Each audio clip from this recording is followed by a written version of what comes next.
Mes frères bien-aimés, en ce dimanche, nous avons la joie d'avoir un enseignement, je dirais, plein de douceur et en même temps plein d'espérance pour chacun de nous. Il en va de la générosité que tout chrétien doit avoir pour son Créateur. Et avec le terme de générosité, on pourrait parler de magnanimité. Pour bien comprendre ce passage de l'Évangile, il faut reprendre les versets qui le précèdent. Nous ne sommes pas loin de la passion du Christ et le Fils de Dieu annonce clairement la fin du sacerdoce de l'Ancienne Alliance. Il est en train de dire aux prêtres, mais aussi aux scribes et aux pharisiens, qu'en raison de leur comportement, parce qu'ils ont imposé de pesants fardeaux sur les épaules des fidèles, parce qu'ils ont constamment cherché les meilleures places et la gloire des hommes, parce qu'ils ont empêché une multitude de personnes d'accéder à l'amour de Dieu en raison de leur doctrine sclérosée, parce qu'ils se sont nourris sur le dos des veuves, alors le sacerdoce leur est enlevé. Vous pourrez relire ce discours en Marc chapitre 12. Et c'est après avoir repris très durement la caste sacerdotale que notre Seigneur Jésus s'assoit dans le temple en face de la salle du trésor, entouré de ses apôtres, et qu'advient cette scène, je dirais, si dramatique et en même temps si glorieuse. Il y a là une pauvre veuve. Dans la tradition mosaïque, lorsqu'un homme mourait en laissant sa femme veuve, on essayait de faire en sorte que le frère du défunt se remariait avec la veuve pour pouvoir subvenir à ses besoins. Mais on imagine bien que ça n'était pas si simple. Et nombreuses étaient les femmes qui se trouvaient dans des situations matérielles difficiles. C'est le cas de cette petite femme, si délaissée par le monde, et qui pourtant, ce jour-là, sera louée par le Créateur du monde, et cela jusqu'à la fin du monde. Elle est fidèle à la loi. Elle sait qu'elle doit participer à l'entretien du temple, mais aussi à la vie des prêtres. Il y avait des milliers de prêtres dans le peuple juif. Chaque semaine, en moyenne, 400 prêtres officiaient dans le temple de Jérusalem. Ces prêtres dont Jésus vient de dénoncer leur amour des richesses. Et cette femme, mes frères, ne pensez pas qu'elle était aveugle sur les péchés des prêtres. Mais par amour du bon Dieu, par fidélité à la loi, par obéissance, eh bien, elle dépose son offrande, parce qu'elle aime le Seigneur. Son offrande, il aurait été très légitime qu'elle la garde pour subvenir à ses besoins et pour survivre. Mais elle n'a pas de limite à son amour pour Dieu. Dieu passe avant tout, au-dessus de tout, et même de sa propre survie. D'où la louange extraordinaire de notre Seigneur Jésus. Cette pauvre veuve a mis dans le trésor plus que tous les autres, car tous ils ont pris sur leur superflu, mais elle a pris sur son indigence. Elle a mis tout ce qu'elle possédait, tout ce qu'elle avait pour vivre. Et finalement, c'est un peu la même louange qu'on retrouve dans la première lecture avec la veuve de Sarepta, une païenne qui n'a rien à voir avec le peuple juif. Et alors qu'on est en pleine période de famine et que cette pauvre femme s'apprête à faire un dernier repas avec son fils pour se laisser ensuite mourir de faim, elle accède à la demande d'un prophète étranger. Elle n'est pas juive. Elle n'a aucun rapport avec la religion juive.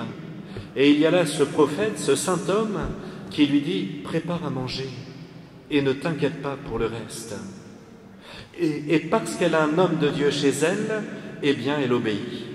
Elle se dit, si Dieu me le demande à travers cet homme, eh bien j'obéis.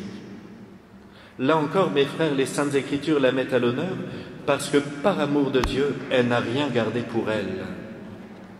C'est tellement une joie, mes frères, d'avoir ces beaux témoignages d'aujourd'hui.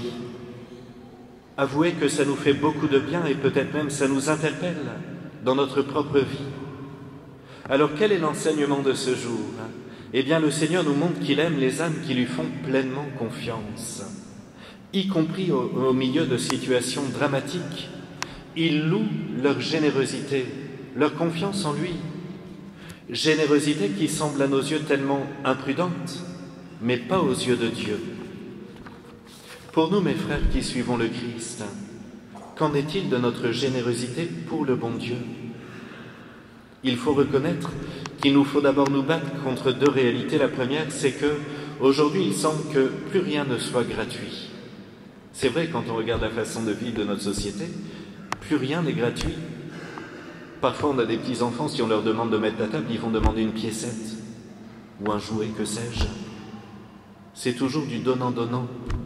Chez les adultes, c'est pareil, vous remarquerez, parfois on s'engage dans les associations, Mais pour peu qu'il n'y ait pas de remerciement à la fin de l'année, de reconnaissance publique ou que sais-je, une petite entraide, alors on se fâche et on part. On attend quelque chose, il y a toujours un petit intérêt. De même dans le travail, il y a ceux qui calculent leurs horaires. Parfois dans les écoles, on a peur que le professeur sorte avant les élèves au moment où ça sonne. On est là à calculer à la minute près. C'est terrible. Et ce fonctionnarisme est même présent chez les prêtres. Voilà pourquoi, mes frères, vous devez beaucoup prier pour nous. Et c'est tout le problème d'une société sans Dieu. C'est qu'on ne travaille plus par amour, mais par intérêt. Et lorsqu'il n'y a que de l'intérêt, il n'y a plus de générosité, il n'y a plus de gratuité. Alors, d'un point de vue financier, sommes-nous encore capables de donner? Aujourd'hui, tout est fait pour être vendu, même les enfants revendent leurs jouets. Pourquoi, pourtant, quoi de plus beau, je dirais, que d'offrir au moins le surplus, et pourquoi pas un peu de nécessaire? Il est vrai, alors vous me direz que la crise économique se fait ressentir, et je sais que vous êtes plusieurs ici dans cette assemblée à parfois avoir des difficultés à terminer le mois. C'est une réalité, le Seigneur le voit. Alors ici, mes frères, j'ai voulu reprendre les pères de l'Église qui analysent ce beau passage de l'Évangile et qui nous enseignent qu'il ne s'agit pas d'argent. Bien sûr, il est admirable de voir la générosité des dons des fidèles par amour du bon Dieu, qui nous promet de nous rendre au ciel au centuple. Mais ici, il s'agit surtout d'être généreux par amour de Dieu en offrant notre cœur et tout ce que nous faisons pour le prochain. Parce que finalement, quand j'aime mon frère, c'est une façon d'honorer le bon Dieu. Prenons l'exemple de cette petite veuve dans le temple. Le Seigneur ne met pas l'honneur la somme qu'elle a déposée dans le tronc, mais plutôt la générosité de son cœur. Elle donne tout. C'était peut-être 5 € aujourd'hui, mais peu importe la somme, le Seigneur a vu l'intention du cœur, ce cœur qui a tout donné et qui n'a rien gardé, ce cœur qui met sa confiance en Dieu pour le futur. Et mes frères, nous pouvons tous être généreux en temps, en moyens, en conseil, en prière, en sacrifice, en utilisant ses qualités pour faire le bien. Tout le monde peut être généreux, y compris financièrement, certes. Au contraire, si nous manquons de confiance, si nous sommes toujours dans un calcul humain, il nous est difficile d'aller à Dieu. Comment ne pas citer d'ailleurs Saint Jean de la Croix qui disait que nous soyons retenus par une corde ou par un fil, cela nous empêche toujours d'aller vers Dieu. Si je suis toujours dans le calcul, alors il m'est difficile d'être totalement le cœur à Dieu. Comment d'ailleurs ne pas rappeler ce très beau passage des Actes des Apôtres, après la résurrection du Seigneur, vous vous souvenez, alors que Pierre et Jean entrent dans le temple, eh bien un paralytique qui gisait là à l'entrée leur demande de l'argent. Et vous vous souvenez, Pierre fixe son regard sur cet homme.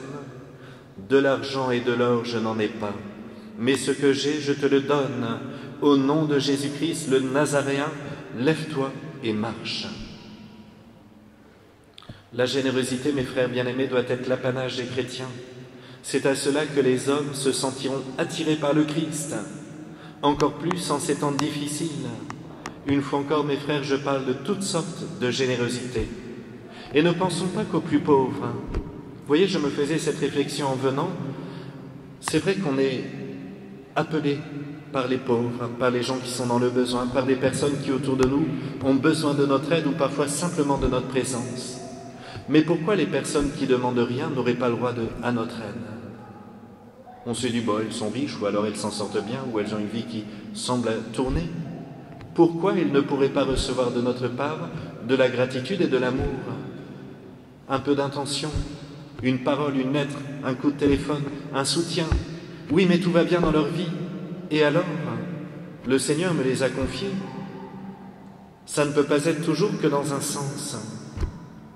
Voilà pourquoi il nous faut demander la grâce en ce jour, et bien d'avoir ce cœur généreux, confiant en Dieu, quoi qu'il arrive. Seigneur, nous remettons notre confiance en vous. On est tellement heureux quand on arrive à être généreux.